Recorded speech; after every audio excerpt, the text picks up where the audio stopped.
Hey everybody, I just want to take a minute today and just talk about taking kind of habitat and land management advice that fits your general geographic area. So I'm a part of a lot of different habitat groups and forums where we're talking about advice, and I follow a lot of guys that share land management and habitat management advice. And there's just tons of good information out there. One thing that's always kind of been a pet peeve is when guys kind of give blanket advice that doesn't necessarily work for every geographic area in the United States. So I'm only speaking to my experience here in central to northwest central, I guess, Minnesota. When I'm giving advice, I'm speaking to the guys that are in the upper Midwest. I'm not talking to the guys that are living in Georgia or even the Midwest, even though a lot of it will work for that too. But when we're talking about this food component and just how crucial the woody browse is and all that is, I'm really talking to the upper Midwest because it is the most crucial up here. So one thing I hear a lot is, so there's some guys that really love hack and squirt.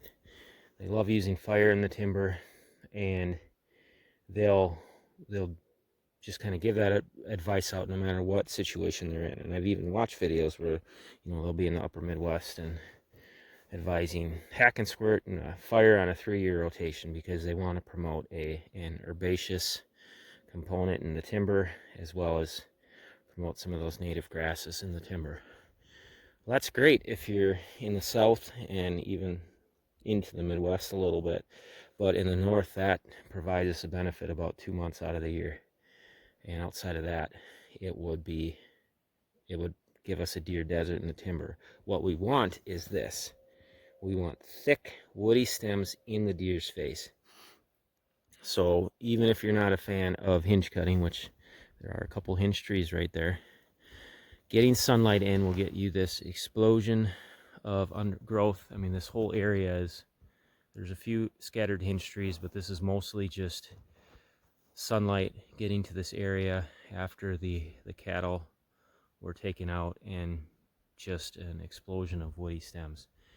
And this is crucial because, as I've said, 80% of a deer's diet in the north is woody browse in the winter, and it provides cover, it provides security, and it gets them through. If I would be, after the cattle were removed, if I would have come in here and done a little bit of the cutting, just to open up that canopy a little more, and then just went on a 3-year fire rotation, I would be providing good fawning cover for the deer. I'd give them some good food in May and June, and that would be about it, because the herbaceous plants lose their palatability by even into July already, August, and they break down quickly once the frost hits. They are completely flat once the snow comes, and it just doesn't do anything for the wildlife. Great fawning, great brooding cover. So you want some of it, and I do promote some of it, and I'll show that at the end of the video, an area where I have done that. But the goal should be woody stems. So if you have somebody that were to tell you you're looking for advice in the north, and they say hack and squirt 3-year fire rotation, that's just not great advice for up here. Hack and squirt's good for invasives up here, but to me, even doing it just to open the canopy, it feels like a wasted resource. I'd rather cut that tree down, have that log for bedding, have that food down for the deer while the understory grows up.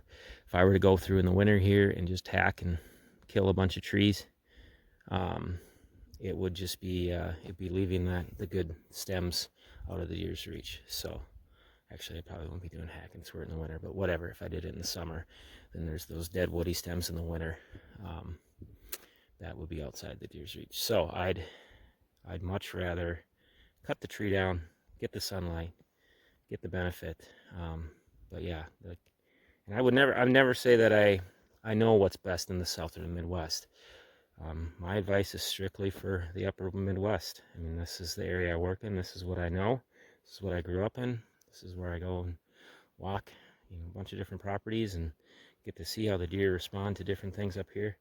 So yeah, you got to take the advice that works best for your geographic location. All right, I'll add to the end of it here just an area that did have a lot of herbaceous growth here this last summer. I should add that there's a reason why the deer are in this, or the evidence that the deer are in this area. With the woody stems, you can see the beds all over. I actually did bump a handful of deer. I think one was bedded there, and there were a few that were bedded up underneath that tree. But they're in here because there's the food component. It's 30 degrees today. I get it. We don't want to stress the deer in the winter, but I'm out cutting trees to get food to them today. They need the food more than me. I'm more concerned about getting them food than concerned about bumping them 50 yards or 100 yards on a 30-degree day. They need the food bad. So anyway, I just wanted to show that they are in here thick. I'm standing in. There's at least a dozen beds just within 10 yards of me here. All right, so here's what herbaceous growth looks like in Minnesota in the winter. Not doing anything. Now, I don't have this, I don't promote this in the timber, so I can't show you what it would look like in the timber, but I can assure you it would provide the same level of benefit. Pretty much nothing in the winter. I do it because I want to have areas that are good for fawning, good for brooding cover. So I have smaller pockets of this. I'll attach a picture of what this looked like in the summer. Now, I was standing out there when I took the picture. I'm not walking through this snow. You can see we're at 2 to 3 feet, so not going through that to get the same angle as the picture, but yeah, no benefit. So we want woody stems in the timber. We don't want that herbaceous component. Some of it's fine, but as a rule of thumb, that's what in general we want to promote. Now, Dr. Craig Harper, when we're talking fire in the timber, he says if we're going for more of that bedding component, those woody stems, we can use it in the timber, but we use it more on like a 7-year rotation, not a 3-year. Because 3 years, it's not going to, those woody stems won't get to the point unless it's aspen. Aspen will be bedding after a year or two, but if it's your normal hardwoods forest, it'll take 3, 4, 5 years before it's going to be holding deer. But he says, yeah, a 7-year burn rotation will help you keep that those woody stems in the deer's face and promote bedding. So something to think about. And there are guys that do talk about this. I just hear it every now and then where somebody falls in love with one way to manage land. That's all they promote, and it just doesn't work for everybody. But if you've heard of the group Land and Legacy, which I'm guessing if you've followed my channel, you've heard of those guys. But they have an awesome podcast. They talk about this a lot. Just the difference in the different land management practices for different areas of the country. They've had some really, really good podcasts on timber management in the North, Midwest, South. So if you don't follow them, check them out. Of course, there's other great podcasts out there. The Habitat podcast, well, they've hit on this, and there's other guys that talk about this. But